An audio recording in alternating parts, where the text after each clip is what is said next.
What's up guys, my name is Sean from White Jade Productions, and today we're gonna talk about something that just isn't talked about enough on YouTube, and that's flex fills, and more importantly, how would I light a scene using a flex fill as my key light each and every time. So today we're gonna go over two lighting setups, one that's pretty common in all movies, and a second from Dune, which is less common in other movies, but I think looks so good I decided to include it in this video. You're gonna be able to do both of these setups with just one key light and a flex fill, barring this setup right here, which is the second one. So make sure to stick around to see how I set this lighting up, and that you're just gonna use a tiny tube light. All of the gear mentioned in the video is linked down in the description in case you want to get it or you wanna see exactly what I'm using for this video. Without further ado, let's get into it. Let me show you how I created the lighting from this scene from Dune. For this first lighting setup, we're gonna go to Dune 1, specifically the Gom Jabbar scene.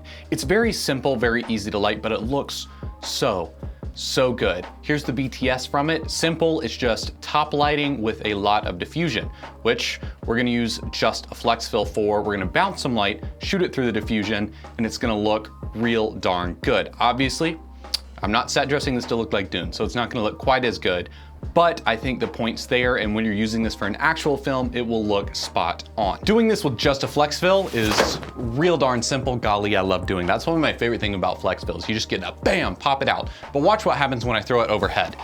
Now I'm being lit by two lights right now. One behind me is gonna be our actual key and one's just a studio light for this YouTube video.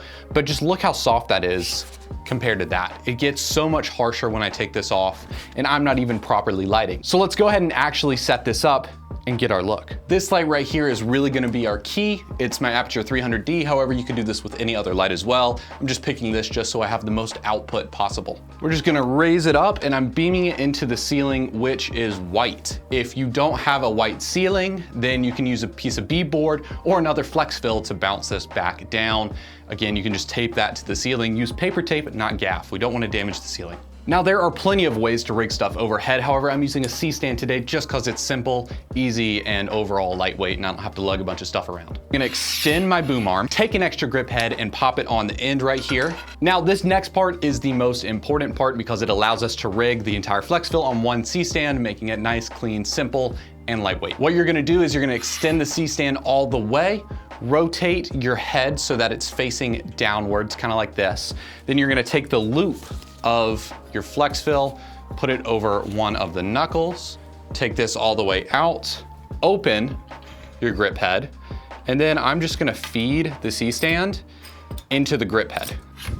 And then I just tighten it up so that I can make sure I get it on nice and smooth. We're gonna screw that in. And then I'm gonna extend it back out so that it's taut and we don't have any wobbliness to it. Boom, hands off, here is our setup. Let's go put it sky high. Okay, we already have it looking a whole lot better. The light over here is coming from a quasar, just so you guys can see me, but we have it rigged overhead. Now comes for the next part, putting the light up so it can bounce into the diffusion. Boom, there we go. Now, if you have more ceiling height than just like the 8 feet I think I have, then you could actually just boom it higher and shoot it straight down into the diffusion, or you can use a spotlight and bounce it back, but I'm just bouncing it off my ceiling since my ceiling is white anyways. Real quickly, I just readjusted where my light was as well, just to remove as much spill off the wall, and it looks a whole lot better. Still there, but it's there in the actual shot, so I'm not too worried. Okay, now that we got it set up, there's only one thing left to do, and that's add some haze.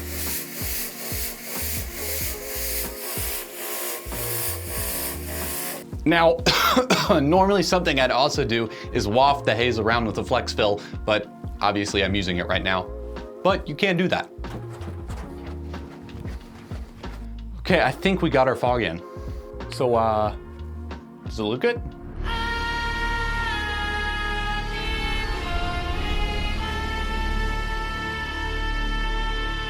I did want to share what the top light setup I showed from Dune would look like with extra diffusion and direct overhead instead of a bounce. This is obviously what it looks like. Here's what the setup is. I decided since I'm sitting down, I actually could do the direct down beam thing. If you're standing up in the room size that I'm in, it obviously wouldn't work, but if you're in a room with a higher ceiling or your characters are much lower, for example, I'm sitting on a cajon right now, then you could definitely get away with this setting. It's just the 300D with the same softbox and grid on it, pumped into the diffusion from the flex fill. that's it.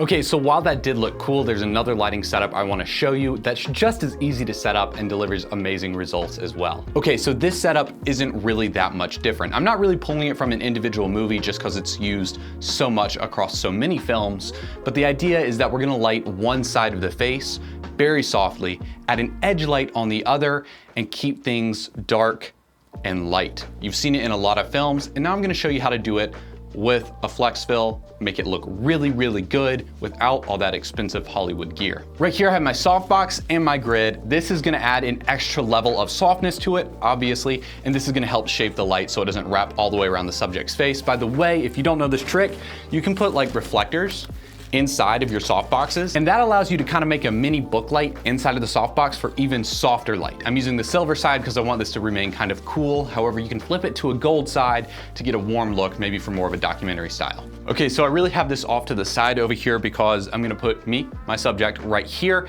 and I want it to come in at an angle so it doesn't wrap around my face too much. In fact, the lighting isn't too different from what you're seeing on my face right now. We're just gonna make it soft, pleasing, and very, very cinematic. So as you can see, that was pretty quick and easy to set up. However, there's one more step, and that is adding our edge light, and it's gonna come from this side. Okay, I'll be so real, I forgot to put my grid on a second ago, so you can see what that's doing. Also, I have a faulty bulb light going on as my edge light. I'm just trying to see how that looks. Okay, now you can actually see me. I turned my ISO up. So I'm looking on my A cam right here and it looks great. I'm actually gonna have me face this way so we get this really split down the middle look, because I do wanna be showing more of the light side of it, and I wanna be shooting into the darkness. And I think that looks really pleasing, really good. It's what I would pick for a lot of my shooting style. However, the camera angle obviously is up to you and your story. Real quick, something I am gonna add is a little bit of negative fill. I don't like how much light is coming from this side. I want that edge light to kind of be isolated, so we're gonna add some negative fill to remove what this light is kind of bouncing, because the grid helps, but it doesn't work all on its own perfectly. By the way, for that negative fill, I'm gonna use the neg fill side of the flex fill. So there you go, we're using all of our bits and pieces. Okay, so as you can see, this is our angle. We're having it very dark. This neg fill over on this side is really, really helping with just the general look. I'm taking a peek at my monitor, looks exactly how I want it to. Notice how soft it is on this side of my face. It just wraps, it's not harsh, there's not a lot of shadow, but this side of my face just descends into darkness. And I'm shooting on a Red Dragon 6K, which has about 16 stops of dynamic range. Our contrast ratio just is so high, it looks really, really good.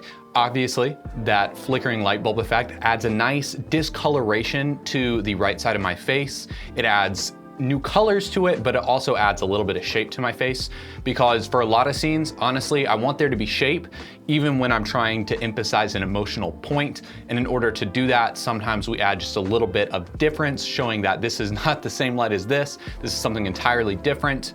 And usually lightning or broken bulbs are kind of the move. You'll see that a lot in films. Thank you guys so much for watching. Don't forget to like and subscribe, and comment down below what other lighting setups you would like to see, or maybe some other items and products that are used for film that maybe aren't talked about enough on YouTube. Until next time.